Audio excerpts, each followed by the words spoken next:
Monster collecting games are a great fit on the Nintendo Switch, and so are Pokémon remakes, so having something like Pokémon Mystery Dungeon Rescue Team DX on the Switch to play and collect Pokémon in is like having a warm portable hug that focuses on the best part of the Pokémon series, which is the Pokémon. Rescue Team DX's best story moments are when it embraces the traits of its wonderful creatures that makes recruiting them to rescue camps feel special, and together with this new kind of Pokémon gameplay that goes from turn-based RPG to a colorful roguelike dungeon crawler, collecting Pokémon as you try go through its many flaws is a new challenge, especially in its later and post-game dungeons. The story could be accused of trying to take itself a little too seriously at times, but those parts did eventually lead to a story conclusion that may have jerked a tear, so I guess it did what it's supposed to. But my favorite part was when the story showed me new sides of the many creatures that I loved since I was a kid. So if you don't mind the idea of a Pokémon game that takes out the human and puts just Pokémon into this roguelike world, Rescue Team DX is an interesting take on Pokémon that was enjoyable enough in its shorter journey.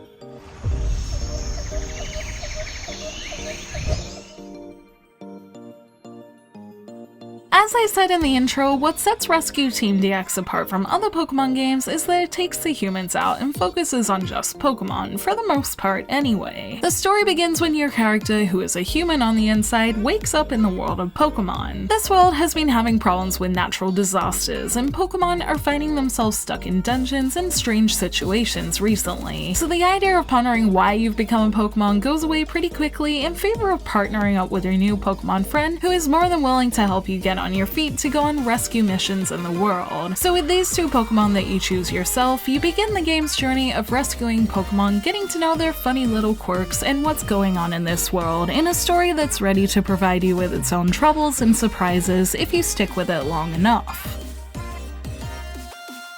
Since there are no trainers, Rescue Team DX takes a different approach to battle and exploration in this game by becoming a roguelike dungeon crawler, which makes sense with its premise when you think about it, as it sees Pokemon entering dungeons and battling their way through themselves. So in that spirit, naturally if you lose all the cash and items you had with you in a true roguelike fashion, unless you ask to get yourself rescued. Since your Pokemon are in a rescue team together, dungeon goals often include saving a Pokemon that's gotten lost, violently negotiating with a cool boss to tell it to calm down, or to bring a Pokemon to its friend's side, and during that mission, your Pokemon team battles their way through many flaws in this endurance test using their skills until everything you need to do is all done. Before playing this game, I had played and made a first impressions video about the demo where I'd mostly enjoyed everything, but one thing I'd forgotten to mention was a slight feeling of sticky clunkiness at times when you rush through hallways, as I assumed it was just me being new to the game. This quickly reared its head while playing the full game though. Yet again, while running, my Pokemon would always stop at the end of hallways before I pushed myself out, which often felt unsmooth. And at times, if you have a status ailment, it can feel like you're just sitting there while your partner Pokemon take their turns battling it out. And considering a lot of the time battles are just pressing A repeatedly, as while you can select attacks yourself, A will usually do the best one. So there was an occasional feeling that I wasn't doing much to win at the start of my time with it. This feeling slowly went away as I got through the story though, as in its latter half with things like monster houses that have way too many Pokemon for just one to take on, or harder boss battles appear, bringing the right Pokemon, using items in those pause moments to manipulate things, and learning better attacks becomes much more important. So if you've already picked this up and are feeling like things are a little too easy at the moment, know that it does come in with some satisfying challenge towards the end. And like most Pokemon games, its many post-game dungeons are ready to provide plenty of challenge if you like what you've been playing and want more than what its 15 to 20 hour main campaign has to offer.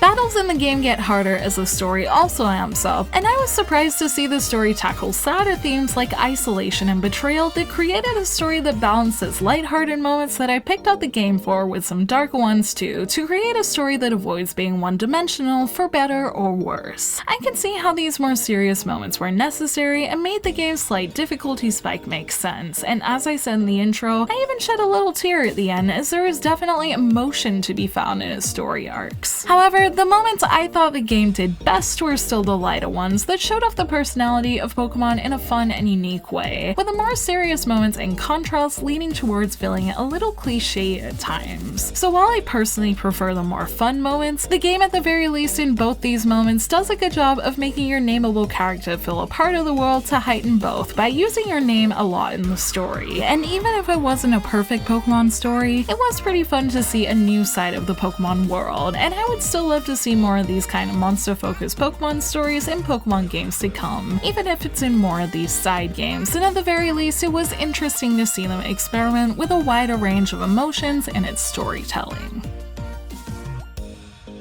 Pokémon Mystery Dungeon Rescue Team DX is a remake of the original game's Pokémon Mystery Dungeon Blue Rescue Team, which was originally on Nintendo DS, and Pokémon Mystery Dungeon Red Rescue Team, which was on the Game Boy Advance, both together in this one Switch game. And its trailer already does a good job of showing just how different this new version looks compared to the original, and the modern leap in visuals this game has taken. Rescue Team DX's visual style with its watercolor painterly feel is stunning, and playing it without having played the original would never have you thinking it was an older game, and this with other modern features like autosave are a nice touch that keep the challenge of a roguelike alive, as you can't just keep reloading from the start of each floor, but you can reload about one turn before you happen to lose if you happen to just make a silly error. If you do genuinely get wiped out, you can also go back with your other Pokemon to go and rescue yourself, something I didn't realize wasn't restricted to online until after I finished the game. But now I know it's in there, I love how it fits the spirit of the game while also keeping the idea of a roguelike in there. If both your teams can't get through, it's probably time to go and train at the dojo, but it's nice to have an alternative if you don't want to lose the time put into getting through one of the bigger areas. One more thing I wanted to shout out about Rescue Team DX was its post-game, and without giving spoilers for the features that unlock at the end, in true Pokemon spirit you can access more dungeons that can help you catch them all, including some of the stronger Pokemon from its roster of over 400 and even some of their newer evolutions. So since the game will be about 20 hours for most, if you're close to the end and not sure about the story but like the idea of that side of Pokemon games, I do recommend pushing through, as I honestly feel more excited about its post-game than I did about the main from a gameplay perspective. And while I'm sure I'll never get the time to catch over 400 Pokemon, I like that the option's there, especially since it includes Pokemon from the generation after the one I fell out of the series with back when I played at school. So it feels good to be able to catch up and have this dungeon crawler be a good new addition to my Switch library for on the go to get to know the Pokemon a little bit more and continue from where I feel like I left off.